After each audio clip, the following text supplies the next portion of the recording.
Premier ministre, les règles du jeu sont toujours les mêmes manières. Aux États-Unis, les mêmes règles qui ont permis à George Washington de devenir président, ce sont ces mêmes règles qui ont permis à Donald Trump de devenir président parce que les institutions sont solides. Il faut que le Sénégal sorte du débat institutionnel. Comme on dit dans l'Évangile, il faut chasser les marchands du temple. Et moi, aujourd'hui, je suis ceux qui disent qu'il faut chasser les juristes du temple. Qu'on laisse les institutions et qu'on permette aux entrepreneurs, aux businessmen, aux économies d'être au centre du débat pour aider le Sénégal à passer de l'exception démocratique à l'exception économique. La leçon qu'on peut en tirer, c'est que le Sénégal a un avantage absolu, ça veut dire la qualité de la ressource humaine. Et ce que je dis dans le livre, c'est que la ressource humaine est plus importante que les ressources énergétiques. Parce qu'aujourd'hui, on a du pétrole, le pétrole, peut-être, dans quelques années, on n'en aura plus. Mais la qualité de la ressource humaine est exceptionnelle. Et c'est pourquoi je dénonce cette démocratie décisive.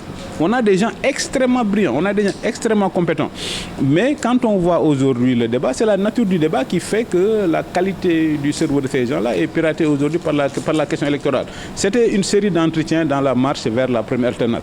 Et sur ce plan-là, les intellectuels sénégalais et les médias sénégalais ont joué un rôle capital pour que le Sénégal puisse avoir une alternance pacifique.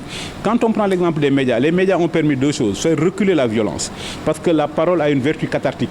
Quand vous avez les premières radios privées, Walf, Sud, vous n'avez plus besoin de brûler les pneus pour montrer que vous n'êtes pas content. Vous allez à la radio le dire. Les médias du Sénégal, dans la marche vers la première alternance, ont permis aussi d'élargir la base de la démocratie. Parce que comme dit Aminata Diaw Cissé, nous avions une démocratie des lettrés. Ça veut dire que pour lire un journal, il y a deux barrières, la barrière financière et la barrière de la langue.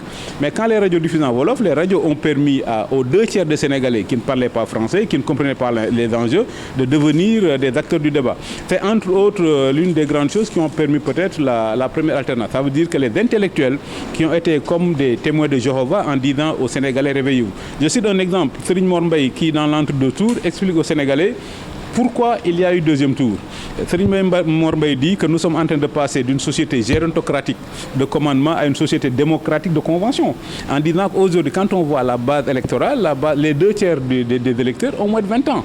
Et donc ce sont ces gens-là qui disent qu'ils ne veulent plus de gérontocratie. C'est pourquoi les Ndigel et les autres consignes de vote n'ont pas été suivies. Donc c'est à peu près une cinquantaine d'intellectuels qui sont dans le livre et qui expliquent un peu le processus. Et en faisant ça, comme je dis dans le livre, les intellectuels se sont comportés comme les témoins de Jéhovah. Ça veut dire en réveillant les jeunes, en incitant les Sénégalais à s'approprier les débats démocratiques. Et c'est ça qui a été à l'origine, grâce aux médias aussi, à ce qu'on puisse avoir une alternance pacifique en 2000. Pourquoi je dis dans le livre que la question économique a toujours été le parent pauvre du débat au Sénégal. Et c'est ça qui est dramatique. Parce qu'on sait comment élire un président, on sait comment le changer. On sait comment élire un maire, on sait comment le changer.